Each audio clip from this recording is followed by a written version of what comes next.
David here with Figboot on Pens. Today I have something for you that I was very excited to receive. Sometimes when you buy things, you almost forget you ordered them and they show up and it's a nice little surprise. And other times when you have something coming to you, you track the package each day in anticipation and look forward to coming home from work in order to receive it. And that's how I felt about what I have for you today. And it's not even a pen, it's a notebook.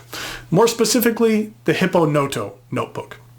So what I'm going to do today is go over the specs and the features of the Hippo Noto notebook. I'll talk about what I care for and what I don't care for about it. And I'll show you how the paper in this notebook performs.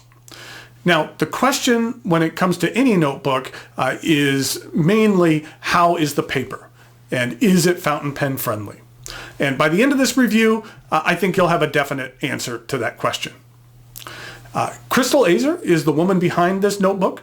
Crystal is based out of Hawaii on the island of Oahu, where she lives with her husband. And she's known online as Squishy Ink. And she has a popular blog where she posts some very nice ink reviews. She gets some really good ink pictures, which I appreciate. The impetus for this notebook began with some hardship for their family. Crystal and her husband had a son who they associated with hippos, and unfortunately he was taken from them much too soon. And this notebook was a project that they could delve into, in a way to help them work through their loss. It was created in the hope that these notebooks would be used in love to create memories and inspire happiness. This notebook was launched via a successful Kickstarter campaign, and there's an opportunity to make a late pledge for one of these notebooks. And I'll talk about what's available and how you can order a bit later in the review. I spent some time with Crystal at the DC show this past year, and she was very nice enough to send along one of these notebooks for review purposes. So, okay, let's take a look at what I feel is a very cool notebook. It arrives in this box. Actually, there is a very nice white band that goes around it. Well, it was nice. This is what it looks like after a puppy steals it off of your desk and chews on it. But imagine that was going around here. The front of the box is embossed with Hippo Noto. Noto is Japanese for notes. And the cute little hippo logo. The top lifts off, and inside we have a couple of things. One is there is a nice piece of thick paper to use for an ink swatch, and then there is a very nice writing mat that you can use to protect the pages from accidental ink or indentations. I actually use this on one of my other notepads, so I use it for more than just this notebook. So I think that's helpful. And then also there is a pen loop that comes with it, which you can affix to wherever you would like on the book. And I think that it's nice that you get to choose where you would like the loop attached, as opposed to that decision being made for you. And then we have the notebook, the Hippo Noto. It's available in 4 different colors. There's turquoise with a matching turquoise elastic, lavender with pink, then there is a forest green with lime, and then there is this black with blue. The distinctive feature of this notebook is its size. It is 500 pages. There's a lot in there. If you're going to name something after a hippo, I guess it needs to have some hippo girth to it. The cover is made from a high-quality polyurethane, and I really like the feel of it. It has kind of a soft, rubbery feel that's kind of cool and distinctive. On the front, it's slightly embossed with shiny silver lettering, and the cover is actually one solid piece that wraps around the front and the back. Now, I've been carrying this thing around with me for a while, and that I really find the material to be pretty scratch resistant. I really don't see much wear and tear on the outside of this notebook, on the front or the back. So I feel that it's fairly durable. There is an elastic closure, and I think this blue looks really sharp against the black cover. This notebook is what's called a pocket A5 size, which is slightly smaller than a traditional A5 notebook. It's 131 millimeters or 5.5 inches wide and 208 millimeters or about 8.2 inches tall. It's the same height as a standard A5 notebook, but maybe about an inch less wide. And I think that that's a wise decision. Having an extra inch or so width with these 500 pages would have made the notebook a little bit more unwieldy. The inside of the front and back cover are a light purple, and on the inside of the back pocket, or the back cover, there's actually an interior pocket, which is nice. And then there's actually 2 ribbon bookmarks that come with it. One black, and then the other one matches the accent color of the notebook, which in this particular color or case is the blue. Now, in order to take a closer look at the paper and how it performs, let's hop over here to camera 2. So here's a closer look at the Hippo Noto. While I love that this notebook has 500 pages, I will say that it is a bit tough here at the beginning to have to use both sides of the paper, both at the beginning and at the end. The binding is designed to lay flat, which it does well, especially when you're in the middle of the book, but at the beginning and the end, you got to kind of force it a bit. So to begin with, I only wrote on one side of the paper because it was easier, and also because I wanted to better test bleed through. But even if you choose to only write on one side of the page for the entire notebook, you still have 250 pages, which is a lot. This paper is 68 GSM Tomoe River paper, and it feels very nice.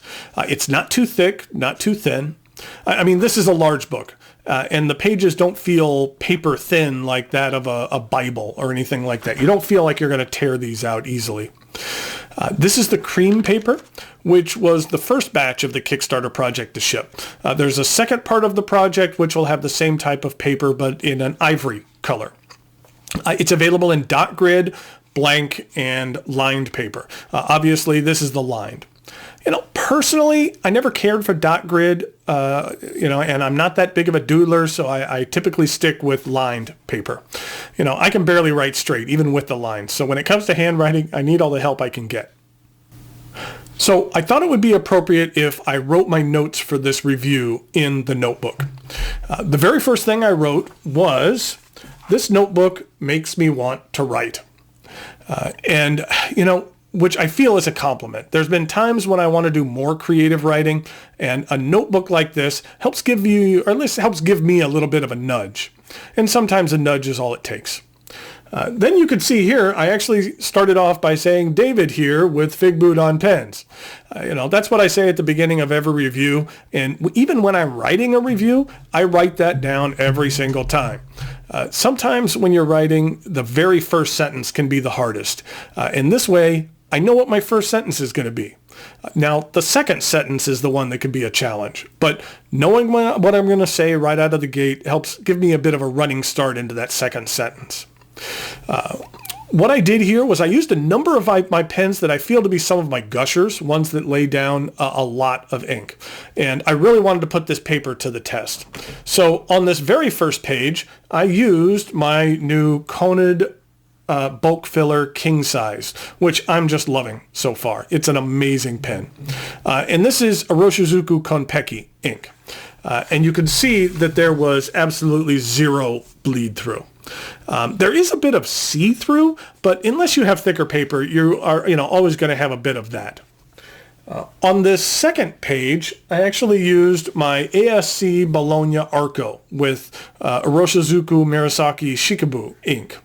And again, it lays down a lot of ink, and there was absolutely zero bleed through.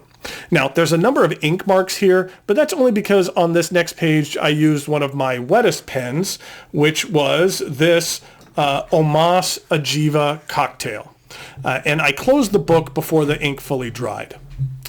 In regard to drying times, I actually did a test with this Ojiva Cocktail and Ackerman Shocking Blue, and you could tell that it took quite some time for it to dry. Even at 2 minutes, it wasn't quite set. But this is a gusher of a pen. So I tried it again with a nib that I consider to be more of a standard flow medium, and that's the one on this Carolina Pens Aiken. And the ink in here is Franklin Christoph Terra Firma. And you can see with a more standard ink flow that the drying times are considerably lower. Within 30 seconds, it was good to go. In comparison, here's the very same test on some Rhodia 80 gram paper. And I will say that the test turned out virtually identical. So I don't think that I don't feel that there was any issue with drying time and the paper in the Hippo Noto. Now, it's hard to see here on this Ackerman Shocking Blue, but the ink does have a fair amount of sheen to it that does show up very nicely on the paper. The paper does a good job of showing that off. Now, speaking of sheen, the current reigning sheen champion is Organic Studio Walden Pond. Here in this upper section, I didn't lay it on too heavy, but you can see it's virtually all sheen. You can see the red highlights there. And then on this lower section, I laid it on pretty thick, especially up here in this top section.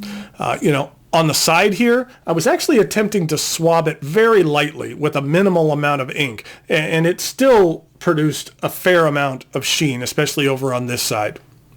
And as you can see here on the next page, there was virtually no bleed through whatsoever. There was just a minuscule amount here, but like I said, I really laid the ink on thick there. So it was basically abusing the paper. It's really nice to see this paper hold up to that type of abuse. On this page, I actually used a pen from Zizo called the Maestro Legrand, which has a fine nib. And I used an ink that's no longer available. It's Anderson Pen's Robin's Egg, which was a nice lighter shade of blue. Now, here I did actually write on both sides of the paper to see how that would fare. On this side, I actually used this Cross Classic Century, which Cross recently sent me. It's actually a tie-in with the movie The Man Who Invented Christmas, which is kind of the story of Charles Dickens and the Christmas Carol, which is currently out in theaters. So you might just be seeing a review of this pen soon. And the ink I used is Cross Violet, which is actually one of my favorite purples. And then on this final page here, I used this Faber-Castell Lume that has a medium nib. The pen is very wet and lays down a rather wide medium line. And the ink here is Noodler's 54th Massachusetts. And on this page, I was using a very heavy hand. I had a fair amount of pressure here at the top. And then on the bottom, I was really pushing the nib hard. I really wanted to see if a high amount of pressure with a large amount of ink would affect the bleed through. And again, there was virtually nothing. Just maybe a minuscule spot or two, and these spots up here were from the opposite page. But for the high amount of pressure I was using, this performed outstanding. In regard to some close-up pictures of the paper's performance, using the Conid bulk filler, here's what a microscope shot of a line looks like. Then here's Rhodia paper. Then this is a Field Notes dime novel edition. And finally, this is some inexpensive copy paper. You could really see how much more crisp the line on the Tomoe River paper is. In addition, I felt it brought out the color of the Roshizuku Konpeki ink better as well. It looks a little bit more vibrant than on the other papers. The Hippo Noto is currently available through hipponoto.com. I'll put a link in the notes below. Right now, you can actually make a late pledge for the version with ivory paper. The cost is $33, which I feel is in line with other high-quality notebooks. And considering the Hippo Noto has so much more paper than most other notebooks, I think it works out to be a pretty good deal. Crystal has said that these orders are expected to be filled either late in December of 2017 or early in 2018. And then after this project has been completed, then she's going to be working on having a consistent inventory of these notebooks so they can be available at all time. There isn't a firm timetable for that though, so if you're interested in one of these notebooks, I really highly recommend making a pledge and getting on board for the ivory version. They are definitely worth it. As I mentioned earlier, one of Crystal's goals with the Hippo Noto was to inspire happiness. And I feel she's done a good job of it with this notebook. There's just something about this notebook that makes me smile. And the combination of the unique cover material, the quality of the paper, and the sheer girth of the thing, I really like. I mentioned that Crystal was nice enough to send me this one at no cost to review, but I actually like this notebook so much that I wanted to support the project, and I've placed an order for one of the ivory books as well. In my opinion, it's a worthwhile product at a very reasonable price and a company worth supporting. So I wanted to back that up with my wallet. So I hope you've enjoyed taking a look at this notebook today, something a little bit different. Thanks for watching, and I'll talk to you later.